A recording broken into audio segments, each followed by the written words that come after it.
Hey there, welcome to the 432 show. I'm your host, Lou Chi. Ready for some good vibes?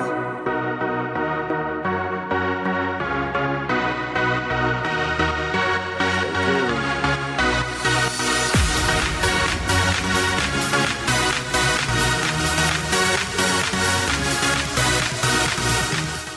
Love like the sun, burn it bright and shine it bright on everyone.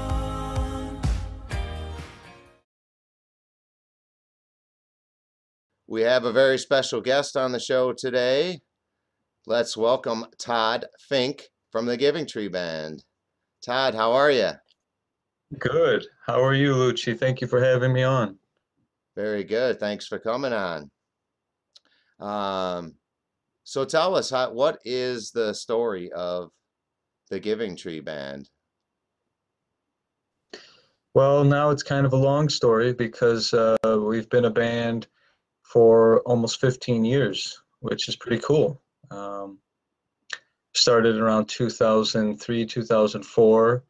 Group of friends getting together with my brother and myself, and we play acoustic instruments. At the time we got started, all of us playing together in the Giving Tree Band were in other rock bands, so we thought it would be a nice diversion to play some bluegrass and folk and unplugged music just for fun. But we started giving more and more time to it and really falling in love with the project, and it grew from there. And we started playing only acoustic music, but gradually we started introducing electric instruments and getting more and more creative and experimental, and it grew from there. But it started with my brother and I, and we added a few friends, and it got as large in membership to about 8 people. And right now we have 5 members that we've been with for a long time. And 2 of the other guys are brothers as well, correct? 2 of the other guys are soul brothers. Okay. They went to college together. They were roommates in college at Illinois State. So yeah, they're kind of like another duo in the group. But me and my brother are only blood brothers. Okay. Okay. And then your 5th member, he just was, you guys were buddies? Yeah, my brother and him were working on some projects together. They randomly came together in the studio with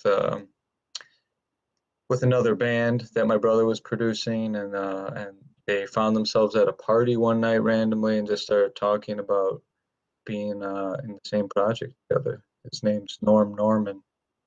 He's very versatile. He can play keyboards and guitar and bass and pretty much anything that has strings somewhere he can play.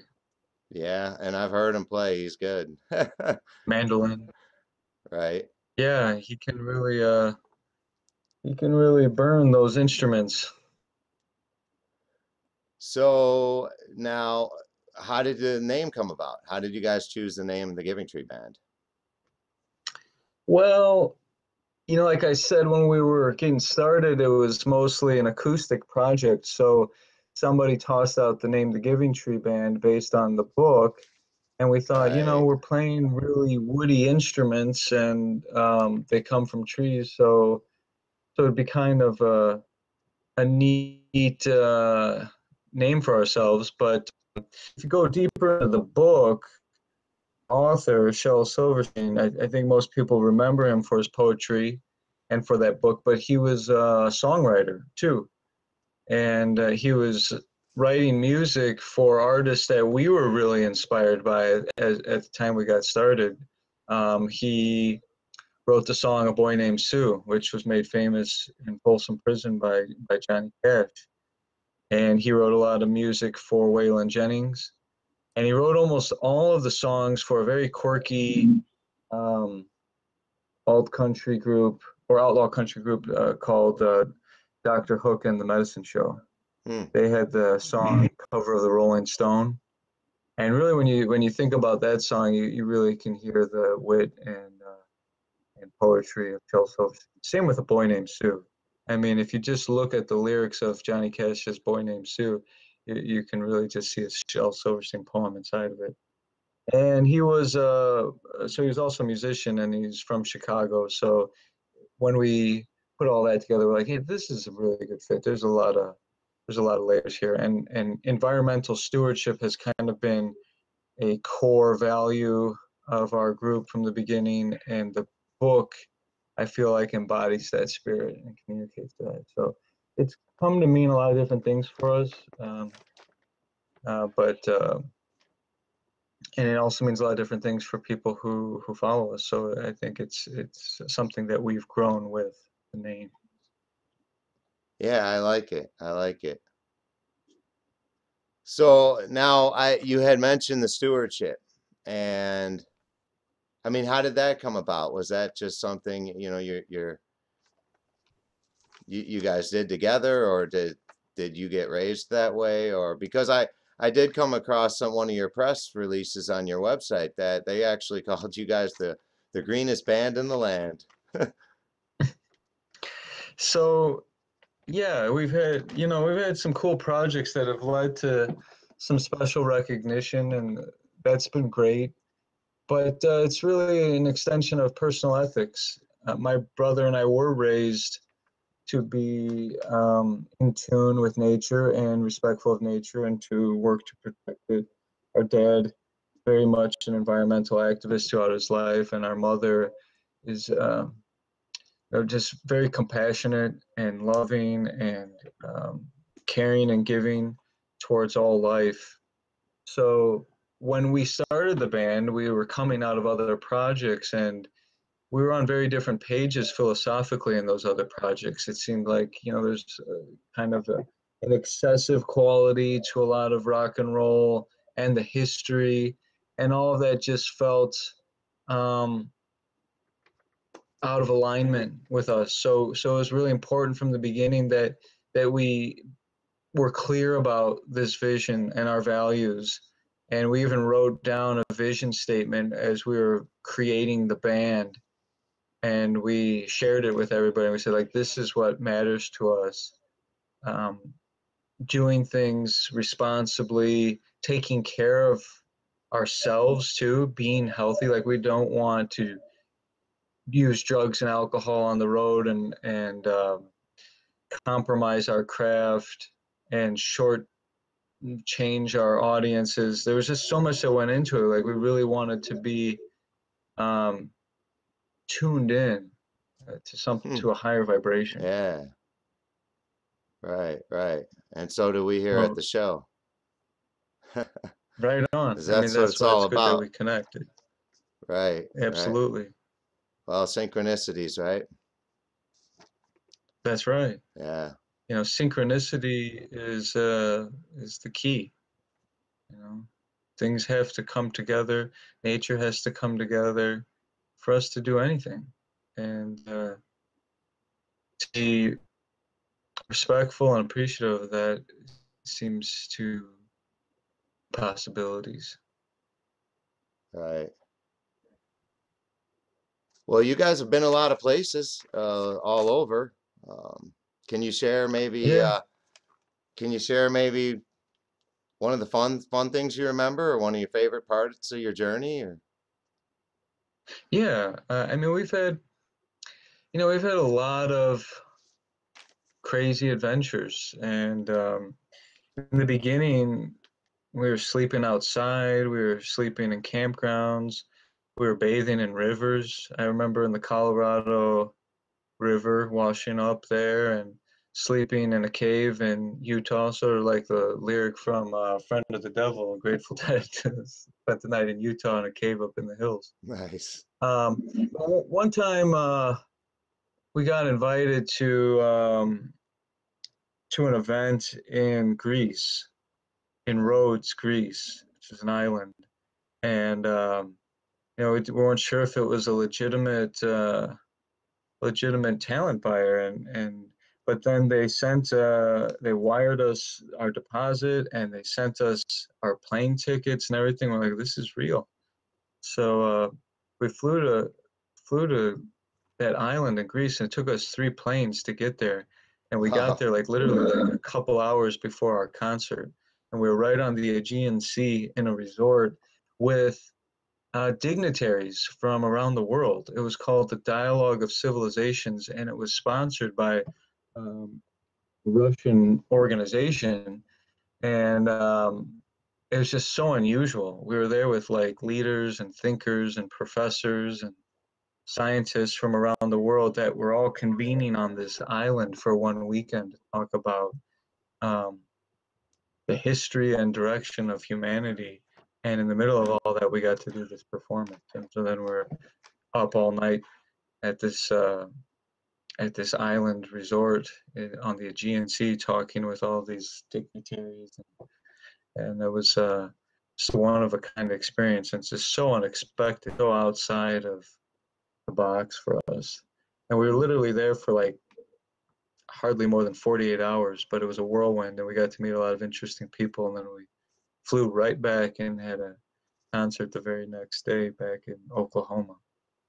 So that Wow. stands out in my mind as probably one of the more bizarre trips that we've taken.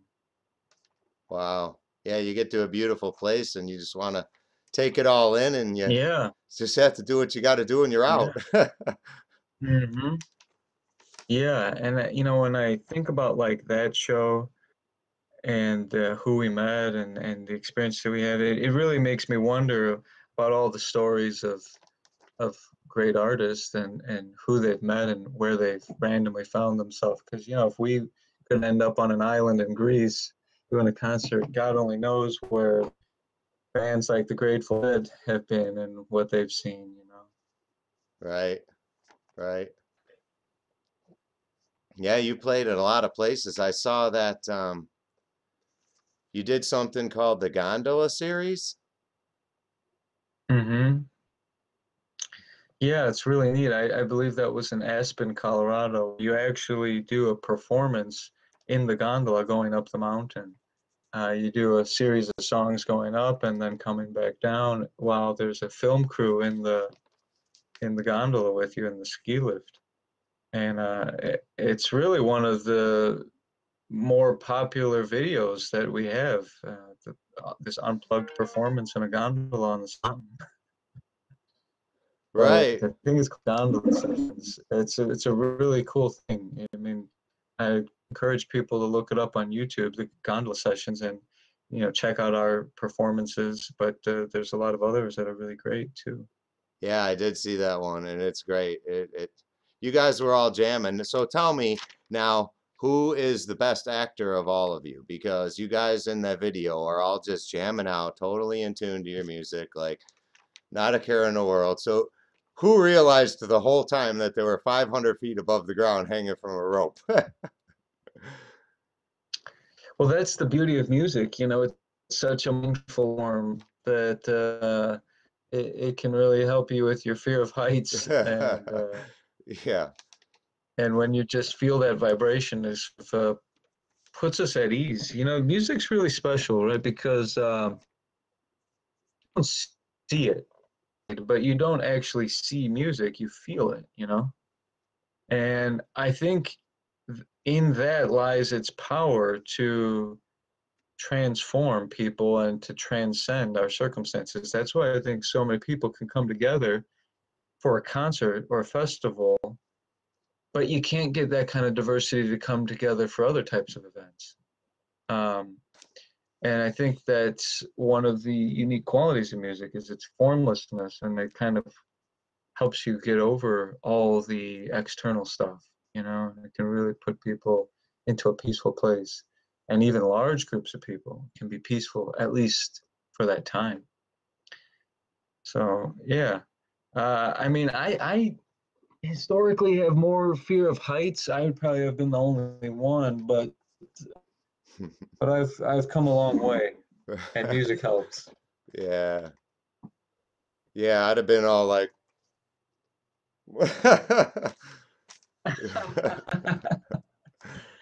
Yeah, right. And yeah, I you guys trust must have. that. You must have been, I mean, must have been pretty tight in there. And with a film person, there's five of you, there was at least six in It's there. very tight. Yeah. It was very tight. In fact, our whole band couldn't do it because it was too small. Okay. So we just had maybe four of us did it, I think.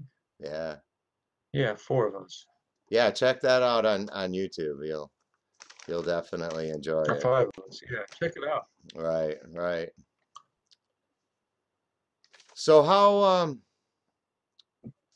difficult is it for you guys to maintain a schedule together? I mean, you guys like have other things you're involved in. I actually came across your own website, so I know and see that you have some stuff you're doing individually. How you guys Hmm.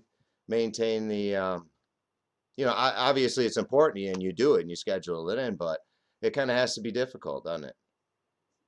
Yeah, it's a challenge, but I think we're not touring as heavily as we used to. Like we would be playing like 100 shows a year for 5 years.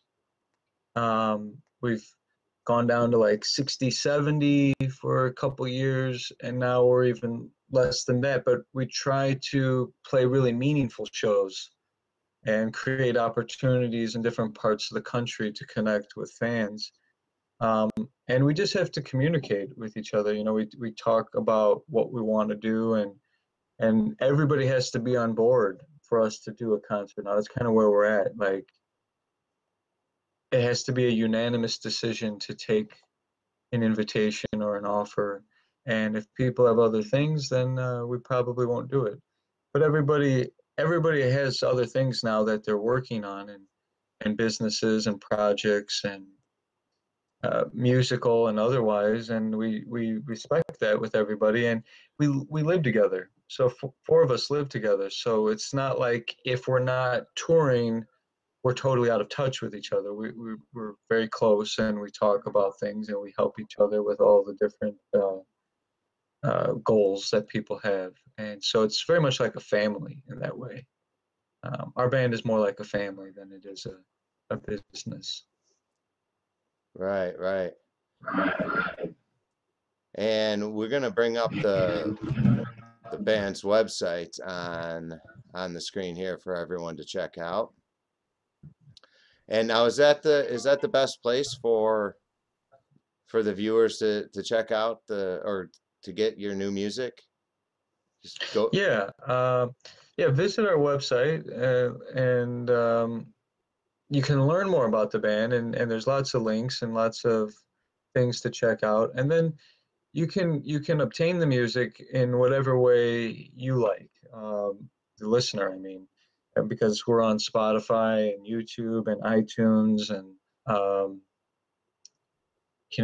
Amazon. So however people get music, Apple Music, um, you'll be able to find it. So whatever works. We have Pandora Station as well. So so yeah, every way that you get music, you can find the Giving Tree music. But come to our website, more about the band. Lyrics are there, shows are there, videos are there, and we have a whole page dedicated to the environmental history of the group, a summary of some of our environmental stewardship, so you can learn some about those initiatives as well. It's called the Eco page on the band's website. Right, right. And visit my website as well. My website is my full name, michaeltoddfink.com. And I have a podcast now too, where I talk about some of the inspiration and influences behind the Giving Tree Band. So it's called the Kind Mind Podcast, and you could find it on Apple Podcasts on an iPhone, or you could download the Player FM app for Android, and it's free to Okay. listen to. It's also on my website, or you could just do a Google search for Kind Mind Podcast, and you'll find it. And I talk a lot about psychological insights from art and culture and science and spirituality and mythology and different wisdom traditions. And I just create a melting pot of inspiration and then just talk about stuff. And it's always in front of a live audience. So you can get a feel of what it'd be like to be at one of these events. But there's a lot more info about the other projects that I'm involved in and the type of service that I'm trying to do for the community. Yeah, I did check that out. And Thank you. it started to make me think that even what you're doing personally is for sure a fit for a whole separate interview for the show. Yeah, I'd be happy to do that anytime. Yeah, I saw a lot of things that for sure resonated with what we're trying to do as well. Yeah, Very cool. but how I got introduced to it was through the music, you know. Hmm. And I might be a latecomer to it. I just got turned on to the music about a year and a half ago. But yeah, How did that happen? I love it. It's just one of those synchronicities I don't even remember, to be honest with you. Um, I kind of sometimes just go with the flow like that. Even Hmm. books, I'll just come across a book and I'll be like, oh yeah, that's interesting, and it just seems to be such a fit. You know, so I don't know, a little bit sometimes if you allow yourself to be shown the way, sometimes you do. So Right on. yeah. Um, but yeah, everyone, so make sure you jump on the website, check out where they're going to be, um, check out the music, check out what they're doing. Um, but now we have a second segment in the show. Let me get that all set up. I like to break it up a little bit, and I call this segment Check This Out. Okay, so what I have for you to take a look at, let me go to the screen share.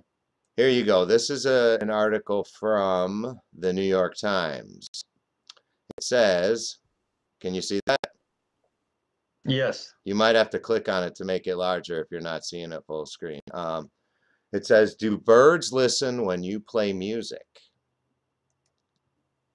Do songbirds on the wire outside my window listen when I practice my violin? And the answer, in all likelihood, they say, Timothy DeVogel, a professor of psychology at Cornell, who's long studied both human and bird brains, particularly how the brains of birds encode learned behavior like song. He said he was aware of a good study from 2012 that suggested that bird brains respond to song in the same areas that human brains do. What do you think of that? I think it's beautiful. It's just a beautiful thing, you know. I think that we don't realize how much is going on right in front of us with other life forms. I've been studying the life of plants, and plants respond to sounds and music as well.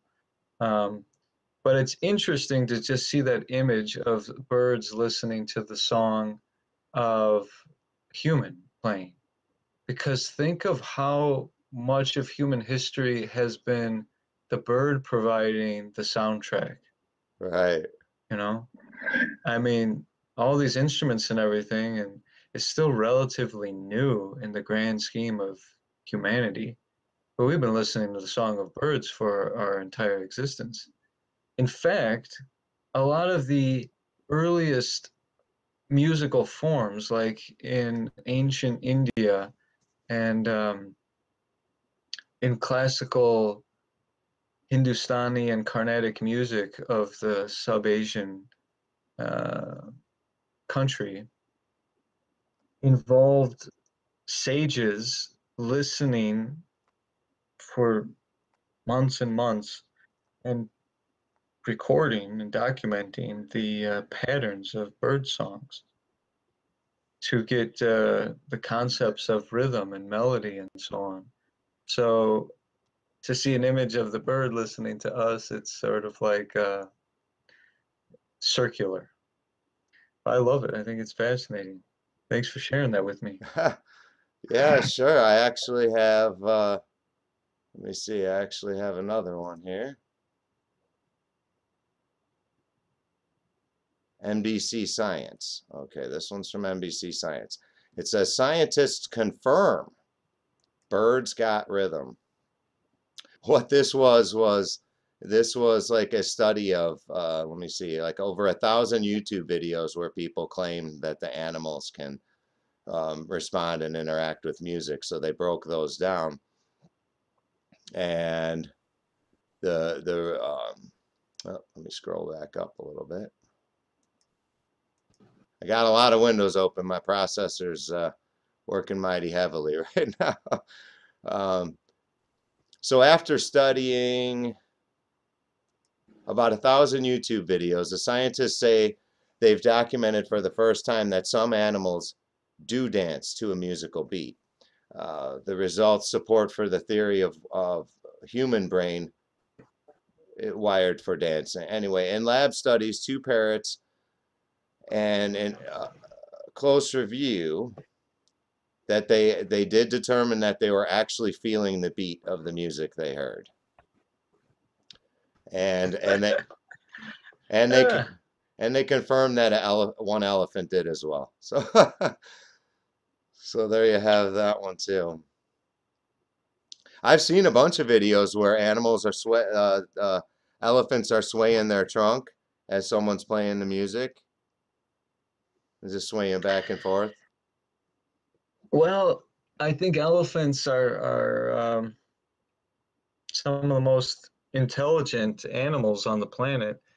There's a theory that certain mammals have a type of brain cell called a mirror neuron. It's thought that in humans, it's what helps us experience empathy. So what it means is there are certain cells in the brain that fire when you're performing an activity or when you're perceiving the activity. So the end result is on some level, you experience it yourself. So like when we're watching a movie and it's a scary movie and someone jumps in their seat, it's mirror neurons firing as if that's happening to you. Otherwise, we would just know that it's not real and feel nothing. And so some animals are thought to have this capacity as well, elephants being one of them, which is why it seems as though elephants really have a lot more emotional range and can really connect empathically with humans even.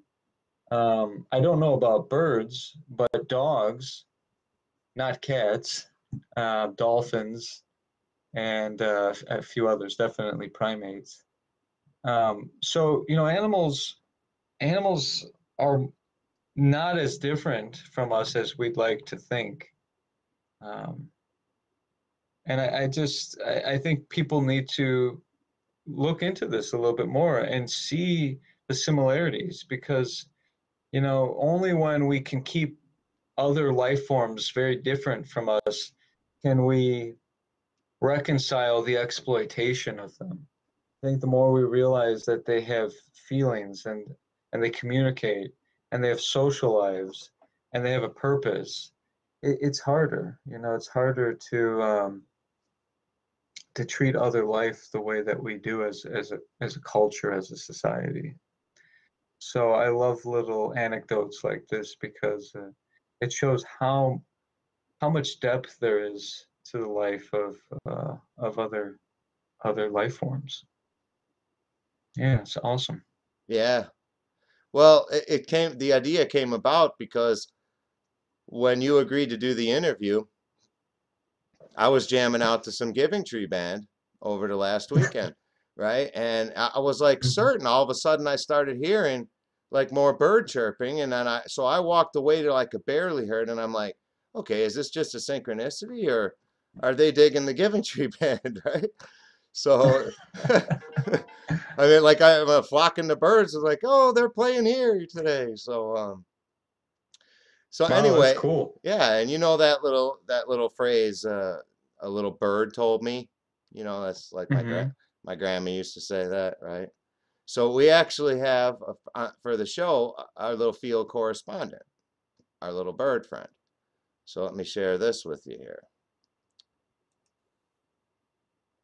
So we actually sent him out into nature to find out for sure. Okay, so here is this. Let's see if we can get this to play. Okay, can you see that there?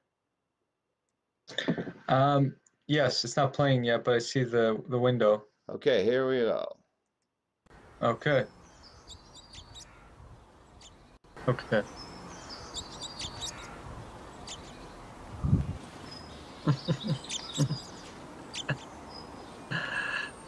Uh,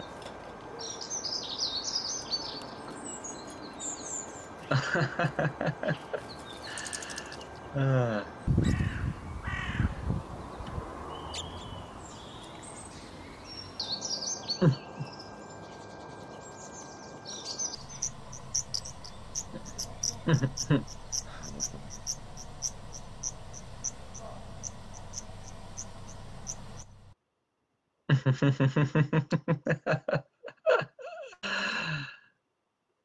uh,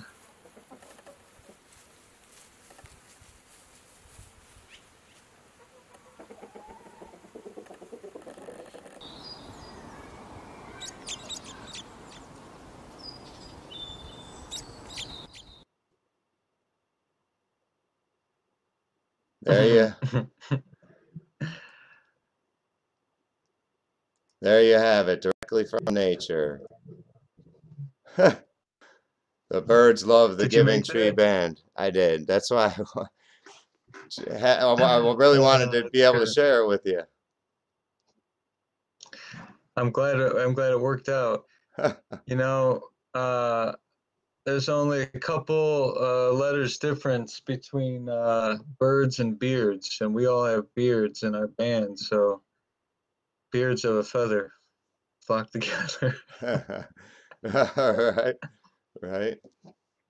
Well, Uh, that's our little field correspondent. And then I actually had to run that whole thing through my bird translation software to even get that to subtitle correctly. that was good. I appreciate that. Some new fans. Right, right, right. Uh, yeah, thank you. Well, you're welcome. That's so that was the check this out segment. Now I have a third Okay, segment. cool. A third segment that I share with you is I call it Art from the Heart. And what I did in this one was I found some awesome artwork I want to share. And that's what this segment's all about, too. So let me screen share that page. Um, yeah, hopefully in the future, we're going to get some of our viewers to send in some of their artwork so we can possibly feature that on an episode of the show. So here, I'm going to share this with you. This is, well, let me share.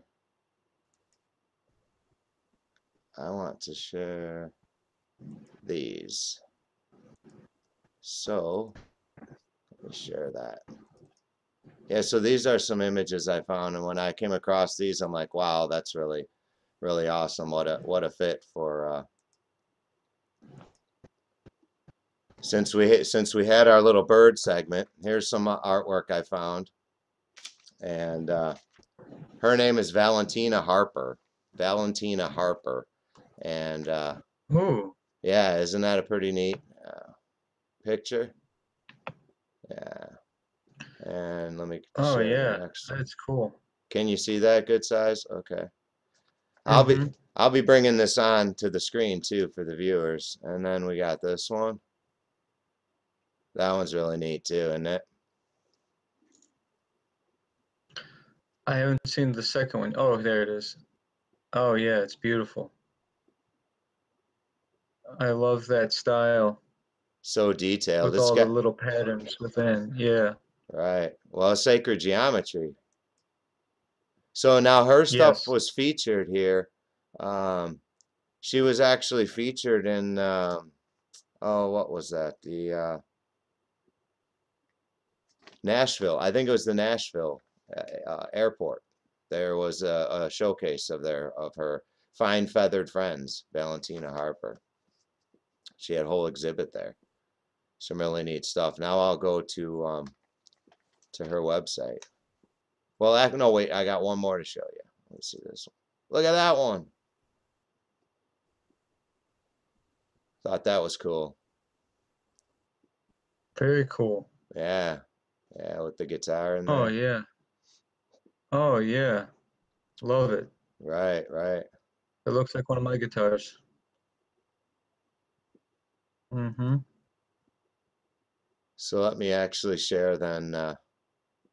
Whoop, okay, share her website with everybody.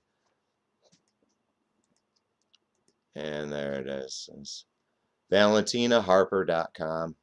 She's got all kinds of different stuff on there. Oh, neat. Yeah, nice little Yeah, I comp. love those patterns. Right.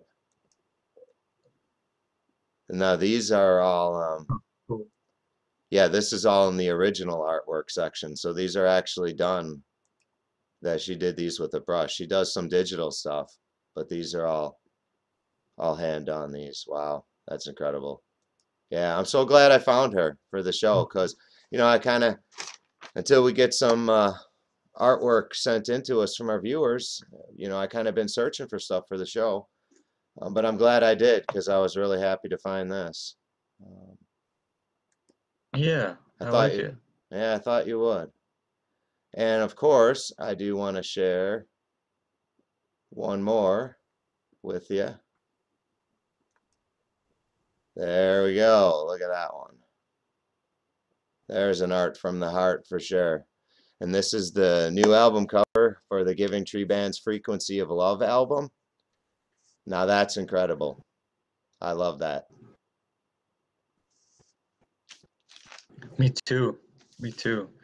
Uh, we worked with an artist in Los Angeles named John Morrow, um, and he calls it solar art, but it is art from the heart, tapping into illumination and yeah, really good vibrations. Right. Well, I'm going to reach out to Valentina Harper, let her know that we featured her artwork on our show. And Yes, please do, and so tell her that the Giving Tree Band says hello, will do. and we appreciate her creativity. Awesome. I'm glad we could share it too. So yeah, if you want to check her out, that was ValerieHarper.com. And then, of course, the new album cover by the Giving Tree Band at thegivingtreeband.com. Check that out. And that's pretty much, my friend, what we do here at the show. I'm very glad for you to come on the show and share a little bit of the story of the Giving Tree Band and some of the other insights you shared with us. My pleasure. It was good to meet you, and I appreciate the invitation to join you on the show, and I'd be happy to do it again. So just let me know. Hope to stay in touch, and best wishes with this project. It's awesome. Excellent. Thank you. Well, I dig what you're doing. one episode at a time. That's Right? right. And Like life. right, right. And I want to thank all of you, our viewers, for tuning into the show and joining both Todd Fink and I and sharing together and being a part of it. So yes, until next time, thanks again. Thanks, Todd. Thank you at home, and stay tuned.